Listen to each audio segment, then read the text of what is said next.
کہ جی میں خداوند یسوع مسیح کے الفاظ کو زیادہ اہمیت دیتا ہوں اور میرے نزدیک باقی زیادہ اتنی اہمیت کے حامل نہیں ہیں۔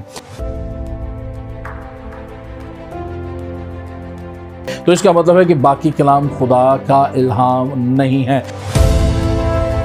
عہد جدید عہد عتیق میں پوشیدہ ہے اور عہد عتیق عہد جدید میں ظاہر ہوا ہے۔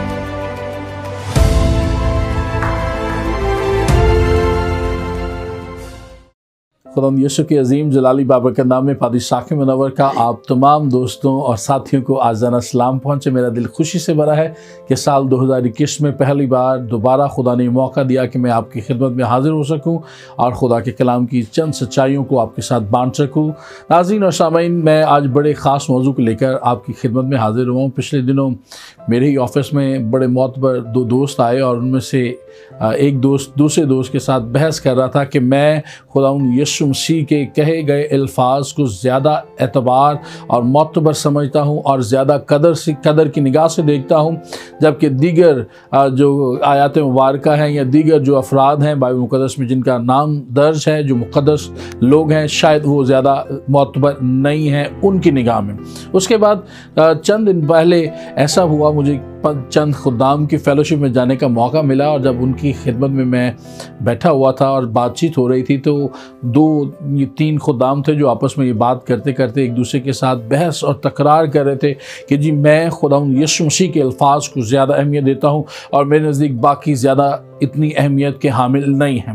میں بڑا پریشان ہوا اور میں اس بات کو سوچ رہا تھا اور میں نے ان سے بات کی بھی، اپنے طور پہ میں نے اپنا موقف ان کے سامنے رکھا، لیکن میرا دل نہایت رنجیدہ ہوا اس بات کو سن کر کہ اتنے معتبر خدام جو خدا کے کلام کی خدمت کو دوسروں تک پہنچاتے ہیں اور خدا کی آواز کو دوسروں تک پہنچانے والے ہیں، کیا ان کا ایمان اس قدر چھوٹا ہے کہ وہ اس بات کو واضح طور پر نہیں جانتے اور وہ ایمان میں زیادہ میچور یا بلوغت کے درجہ تک نہیں پہنچے اور ایمان میں ضعیف ہیں؟ انہوں نے جو بات کی کہ ہم خداوند یسوع مسیح کے الفاظ کے علاوہ کسی اور کے الفاظ کو وہ اہمیت نہیں دیتے، ہمارے لیے یسوع مسیح ہی سب سے بڑا ہیرو ہے بائبل مقدس کے، ہم کسی اور بات کو، کسی اور شخصیت کو ہم اتنا زیادہ درجہ نہیں دیتے۔ تو میں آپ کو یہ بتانا چاہوں گا کہ یہ بات خدا کے کلام کے مطابق درست ہے یا نہیں۔ میں چند باتیں خدا کے کلام میں سے شیئر کروں گا۔ اس کے ساتھ ساتھ میرے پاس الکتاب کے نام سے ایک کتاب ہے، بڑی خوبصورت کتاب ہے جس کو ڈاکٹر کی ایل نصر صاحب نے لکھا ہے، جو کہ ایک بہت زیادہ اچھے عالم اور مشہور اسکالر رہے ہیں اور اپولوجیٹکس بھی رہے ہیں، جنہوں نے ایمان کا دفاع بڑی خوبصورتی کے ساتھ کیا۔ اس کے علاوہ ہمارے پاس مسیح شاہد خانے کی شاید شدہ کتاب ہے، ہماری کتب مقدسہ، اور اس میں سے بھی میں بائبل مقدس کی صداقت کو، اس کی اہمیت کو آپ تک پہنچانے کی کوشش کروں گا۔ لیکن آئے اس سے پہلے خدا کے کلام کی ایک خوبصورت آیت مبارکہ کو سنیں، دیکھیں اور جانیں۔ کلام خدا میں تیموتھیوس کے نام پالوس رسول کا دوسرا خط، اس کی 3 باب میں سے 16 اور 17 2 آیات میں آپ کے گوش گزار کرنا چاہوں گا۔ کلام خدا میں لکھا ہے، ہر ایک صحیفہ جو خدا کے الہام سے ہے تعلیم اور الزام اور اصلاح اور راست بازی میں تربیت کرنے کے لیے فائدہ مند بھی ہے، تاکہ مرد خدا کامل بنے اور ہر ایک نیک کام کے لیے بالکل تیار ہو جائے۔ خدا ان کے پاک کلام کا پڑھا اور سنا جانا ہم سب کے لیے باعث برکت ٹھہرے۔ خدا ان کا شکر ہو، آمین۔ ناظرین، کلام کی تاثیر اور اختیار پر جب ہم بات کر رہے ہیں تو دوسرا تیموتھیوس 3 باب کی 16ویں آیت میں استعمال ہونے والا لفظ صحیفہ، میں اس کی عبرانی، یونانی اور اس کی گہری باتوں کی طرف آپ کو ابھی نہیں لے جانا چاہوں گا، کیونکہ میرا مدعا یہ ہے کہ میں اس ویڈیو کو مختصر رکھوں تاکہ زیادہ سے زیادہ لوگ اسے دیکھ سکیں، سن سکیں اور دوسروں کے ساتھ شیئر کر سکیں۔ لفظ صحیفہ ابتدائی طور پر پرانے عہد نامہ کی جو تحریروں کی نمائندگی کرتا ہے اور انہیں پیش کرتا ہے۔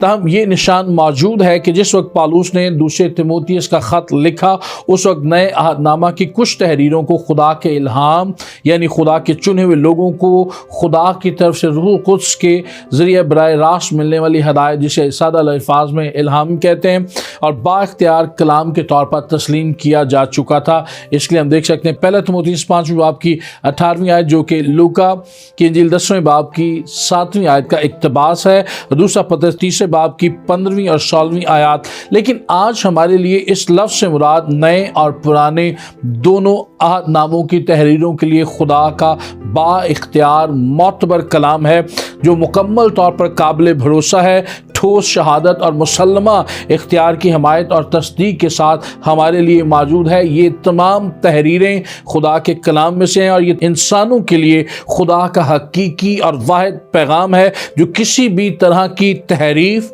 تبدیلی، غلطی اور خطا سے بالکل مبرہ، جو خدا کا مکاشفہ ہے، جو خدا کی بابت بھی بتاتا ہے اور سب لوگوں کے لیے اس کے نجات بخش کام کے بارے میں بھی بتاتا ہے۔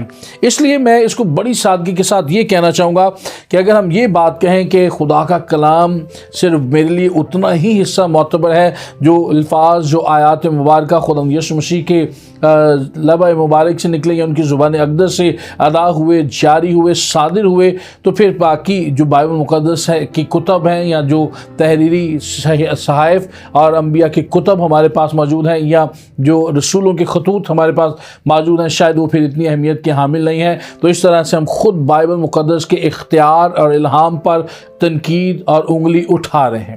اس لیے میں آپ کو بڑی سادگی کے ساتھ یہ بتانا چاہوں گا کہ خدا کا کلام بائبل مقدس پیدائش کی پہلی کتاب، یعنی بائبل مقدس کی جو پہلی کتاب جسے ہم پیدائش کی کتاب کے طور پر جانتے ہیں، وہاں سے لے کر مکاشفہ کی کتاب جو بائبل مقدس کی آخری کتاب ہے، کل 66 کتابیں لفظ بہ لفظ، حرف بہ حرف، کتب بہ کتب خدا کا مکمل الہام ہے اور یہ ہماری اصلاح کے لیے، ہماری تربیت کے لیے ہے۔ یہ سارا کا سارا خدا کا کلام ہے۔ خدا نے اپنا کلام اپنے بندوں کی معرفت ہم تک پہنچایا ہے۔ اس لیے اگر میں یہ کہوں کہ صرف یسوع مسیح کے الفاظ ہی زیادہ اہمیت کے حامل اور دیگر نہیں، تو اس کا مطلب ہے کہ باقی کلام خدا کا الہام نہیں ہے۔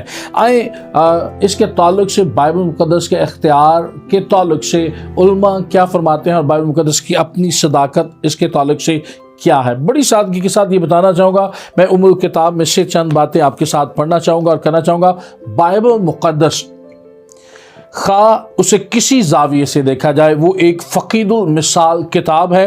اس کتاب کا بیان کرتے وقت تفصیل کل کا استعمال مشکل معلوم نہیں ہوتا۔ بلا خوف تردید یہ الکتاب ہے، یعنی تمام کتابوں کی ماں ہے، والدہ ہے۔ یہ کتاب اتنی اعلیٰ ہے کہ کوئی دوسری کتاب اس کا مقابلہ نہیں کر سکتی اور یہ اتنی قیمتی ہے کہ اس کتاب کی قیمت کا اندازہ نہیں لگایا جا سکتا۔ متعدد وجوہات کی بنا پر اس کتاب کے متعلق کہا جا سکتا ہے کہ بنی نوع انسان کے لیے خدا کا یہ بہترین انعام ہے۔ اور جب میں کتاب کی بات کرتا ہوں، کتاب سے مراد کتاب مقدس ہے۔ بائبل مقدس کی کل 66 کتب ہے۔ اگرچہ یہ کتاب دنیا کی تمام کتابوں سے بڑی ہے اور دوسری کتابوں کی بنسبت اس کی فروخت بہت ہی زیادہ ہے، علم و ادب کے اس سرمایہ پر سب سے زیادہ نکتہ چینی کی گئی ہے۔ ہر زمانہ میں ناظرین اس کتاب سے نفرت آمیز سلوک کیا گیا ہے، جبر و تشدد کی سختیاں اس نے برداشت کی ہیں، سینکڑوں مرتبہ اسے آگ میں جلایا گیا اور اسے صفحہ ہستی سے مٹانے کے لیے شمشیریں میان سے باہر نکلی، لیکن ہر مرتبہ یہ کتاب کامران ہوئی۔ تجربات کی بھٹی میں پڑھ کر یہ کتاب کندن کی طرح دمکتی ہوئی باہر نکلی اور اس کی آب و تاب سے اس کے دشمنوں کی آنکھیں خیرہ ہو گئیں اور لوگوں نے مانا کہ واقعی یہ خدا کا کلام، خدا کا الہام ہے۔ مجھے اپنے استاد محترم پادری ڈاکٹر ہزقیل سرور صاحب کی بات یاد آتی ہے۔ وہ کہتے ہیں کہ ہم کلام مقدس کو نہیں اٹھاتے بلکہ بائبل مقدس، کلام مقدس ہمیں اٹھاتے۔ اور بہت سے علماء یہ بھی بات کہتے ہیں کہ بائبل مقدس بدلی نہیں ہے، لیکن جو کوئی بائبل مقدس کو ایمان کی نگاہ سے پڑھتا ہے وہ خود بدل جاتا ہے، وہ خود تبدیل ہو جاتا ہے۔ لیکن آئیں اس کے ایک دوسرے پہلو پر بھی بات کریں۔ اگرچہ یہ سارے امتحانات اور ساری کسوٹیوں پر پرکھی گئی اور پھر بھی یہ کتاب کامیاب اور کامران ہوئی اور اس کی صداقتوں پر سائنس اور آثار کریمہ اور فلسفے اور عقلی دلائل نے بھی اپنی ہار مان لی اور یہ کتاب سب پر سبقت لے گئی، لیکن آج بھی لاپرواہی اور بے نیازی نے اس کتاب کو بہت نقصان پہنچا ہے۔ یا اس کتاب کے الفاظ میں کچھ اس طرح سے بولوں کہ اگرچہ لاپرواہی اور بے نیازی اس کتاب کے جانی دشمن ہے، لیکن استدلالی تنقید اعلیٰ اور تشکیک کے ہاتھوں اس کی وہ درگت بنی کہ باعث و شاید اور اس لیے اس کتاب کی تفہیم میں مشکلات پیدا ہو گئیں۔ اب عہد نامہ جو عتیق ہے اور عہد نامہ قدیم، اس کے تعلق سے بھی چند باتیں کہنا چاہوں گا۔ عہد عتیق کی 39 اور عہد جدید کی 27 کتابوں پر 66 کتابوں کی یہ الہی لائبریری مشتمل ہے، لیکن یہ لائبریری اپنے وسیع مفہوم میں ایک ہی کتاب ہے۔ ذرا غور سے سنیے گا، یہ ایک ہی کتاب ہے۔ اس کتاب کی ہم آہنگی کی روشنی میں دوسری کتابوں کو اس کے ابواب، چیپٹر شمار کرنا چاہیے، لیکن ہر ایک کتاب اپنی ذات میں اس لحاظ سے مکمل ہے کہ اس کا اپنا ایک خاص مقصد ہے اور یہ جزء اس کل میں شامل ہے، اور اس طرح سے ایک وحدت اور ہم آہنگی اس میں موجود ہے۔ لفظ بائبل، جسے ام الکتاب کہا جاتا ہے، ظاہر ہے کہ یہ ایک الہی لفظ ہے۔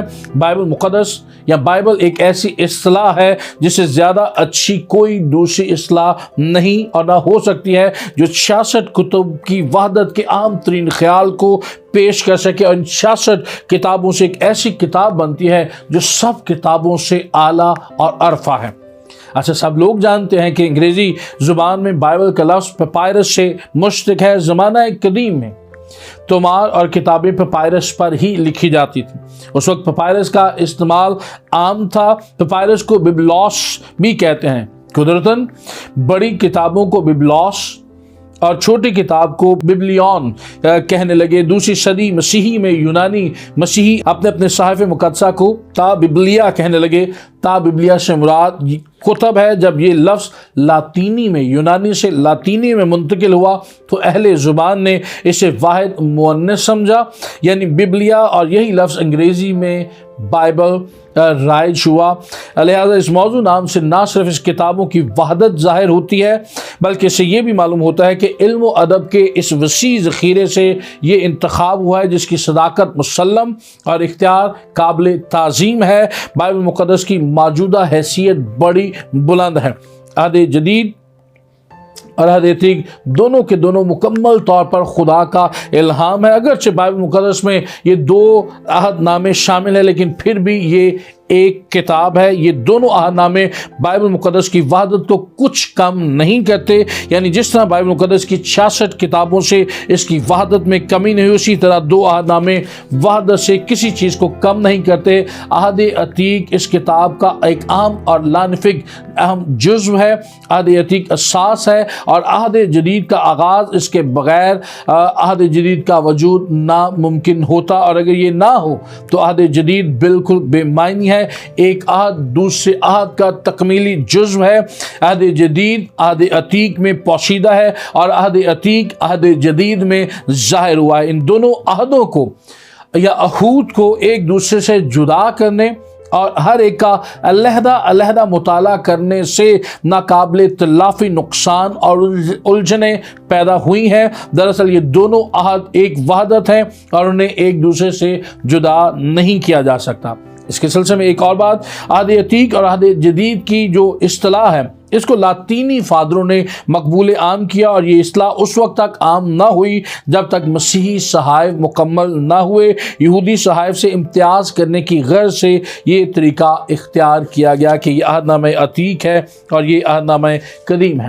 اچھا، ایک اور بات اس سلسلے میں کہنا چاہوں گا، یہ الہی کتاب ہے کیونکہ خدا کے الہام سے یہ کتاب لکھی گئی، اور بنی نوع انسان کے لیے یہ خدا کا پیغام ہے جو معجزانہ طور پر اب تک محفوظ ہے۔ یہ ہر لحاظ سے انسانی کتاب بھی ہے، کیونکہ یہ بنی نوع انسان کے لیے جیسے وہ ہیں اور جہاں کہیں وہ ہیں۔